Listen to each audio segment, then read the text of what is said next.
जय श्री राम, जय भोले की। आज हम आप लोगों को बताएंगे कि लोग जैसे कहते हैं कि किसी की आयु का मालूम नहीं है कि कौन कब कैसे जाएगा, तो ऐसा नहीं है, मालूम होता है। हम आपको बताते हैं कि व्यक्ति को ये मालूम होता है। कैसे?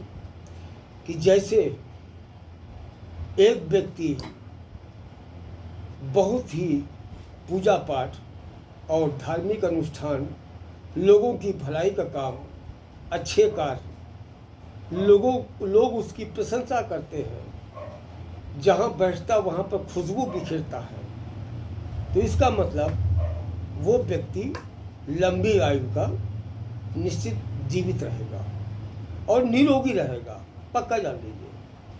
अब दूसरी कंडीशन में आइए, वो व्यक्ति कि जिससे एक क्षेत्र के लोग त्रस्त रहते हो, परेशान रहते हो,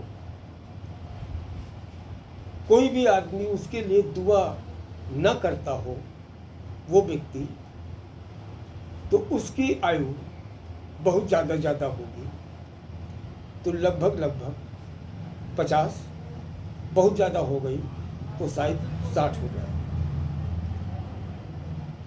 और अब तीसरी कैटेगरी एक आती है कि अनिश्चित आयु। अनिश्चित आयु वो कहते हैं कि जो अपने आप में या क्राइम के रास्ते में चल पड़ने पर, कि सीधी बात है, जो व्यक्ति क्राइम के रास्ते पे निकल पड़ा है तो उसके जीवन में अब आगे क्या होगा तो वो तो तय कर चुका है। तो ये क्या है कि ये आपको ऊपर से इतने दिनों के लिए भेजा गया, ये समझ लीजिए कि आप इस आयु में जाओगे और क्राइम का रास्ता पकड़ोगे, और उसके बाद क्राइम का रास्ता पकड़ने के बाद में पुलिस की कार्रवाई होगी और शासन के द्वारा जो कार्रवाई होगी वो आपको मंजूर करनी पड़ेगी। तो सीधी बात यह है कि यदि व्यक्ति उसी समय थोड़ा सा संभल जाए अपने जीवन में, दो रास्ते होते हैं जीवन की चलाने के लिए, हमेशा याद रखिए। एक रास्ता लंबा है, सीधा है, जो जाता है, उस रास्ते पर अगर आप चलते हो तो ये रास्ता एकदम आपको ऊंचाइयों पे ले जाता है। और एक रास्ता है कि क्षणिक तो वो ऊंचाई जाती है, मगर उसकी गहराई में कितना चला जाए कोई भरोसा नहीं। तो इसीलिए ये सब तभी होते हैं कांड कि जब व्यक्ति स्वयं अपने को भगवान समझ लेता है, कोई भी हो, तो उसका घात से घमंड किसी का नहीं रहा है। और सबसे प्यारा चीज भगवान को तो कतई प्यारा ही नहीं है जिसके ऊपर इस प्रकार का घमंड है कि हम किसी को कुछ नहीं समझते हैं, जिसको चाहे उसको हम खरीद लें, जिसको चाहे हम जो कुछ कर दें।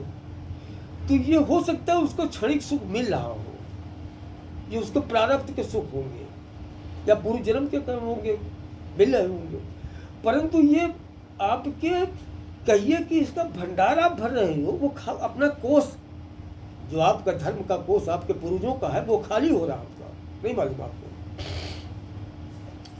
क्योंकि इसमें कहा गया है कि लिखा हुआ है सब ये कि यदि आपका पूर्व जन्म का किसी से नाता है तो वो किसी न किसी रूप में आएगा, आपको परेशान करेगा, दंडित करेगा और आपका किया कराया सबको नष्ट कर देगा। तो ये अगर होने की संभावना हो रही है तो ये समझने की आवश्यकता है। तो उसमें एक ही उपाय है, कहीं किसी के पास जाने की जरूरत नहीं है। डेली जाके शिव मंदिर में आप एक लोटा जल चढ़ावें शहद के साथ में, उसमें अक्षत डाल लें और बेलपत्री या ओम नमः शिवाय के नाम से 7 बेलपत्री, बढ़िया बेलपत्री, पीछे का डंठल हटा के उसको आप नियमित रूप से चलावें। और चढ़ाने के बाद में जो उसमें जल हो उसको आप पान करें उसको, फिर आप देखें कोई दिक्कत नहीं होगी, सब खत्म हो जाएगा धीरे धीरे। वरना फिर आप मालूम मत, एक होता क्या है कि कोई भी चीज़ हो, मान लीजिए आप किसी नशे की लत में है, तो एक बार मालूम हुआ तो आदत पड़ी, दोबारा फिर चस्का लगा, या कहीं गुटखा उटका में है तो आदत ऐसे ही पड़ती। तो इधर जब आदत पड़ती है तो बस सीधे आप बाबा भोलेनाथ को पकड़ लो कि अब कसम जाके खा लो उनको, बस प्रभु ये इधर भाग रहे थे, हमको बचा लो, उधर से बच जाओगे। वरना तो फिर क्या है भैया, उनकी आयु कोई निश्चित थोड़ा है, कोई निश्चित नहीं है। जो क्राइम के रास्ते पर चल चुका है तो उसकी आयु तो फिर सरकारें निश्चित करती, कब तक आयु उसकी है हम लोग नहीं जानते। वो भगवान अपने हाथ से डोरी छोड़ देते हैं। जो क्राइम के रास्ते पर हो जाता है, जिससे समाज लोग दुखी परेशान हो जाते हैं, तो वो भी जो भगवान के पास डोरी होती है ना, उसको फिर ऊपर से छोड़ दी जाती है, वो नीचे वाले दे दी जाती है जो उसकी डोरी संभालता है, कि लो संभालो भैया इसको। तो इसलिए मेरा सबसे यही निवेदन है कि लंबी आयु अगर जीना है तो सन्मार्ग को पकड़ लीजिए, अच्छे मार्ग को अपनाइए। प्रभु का मार्ग ही एक ऐसा मार्ग है, नहीं टाइम मिलता कोई बात नहीं, गाड़ी चला रहे हो, राम राम मन में करते रहो, ओम नमः शिवाय मन में करते रहो, तब भी आप फल के फलदायी हो जाओगे, कोई बात नहीं है, जरूरी थोड़ा, मगर करते रहो आप, तो आप उधर कुमार्ग से बच जाओगे। जय श्री राम, याद रखना।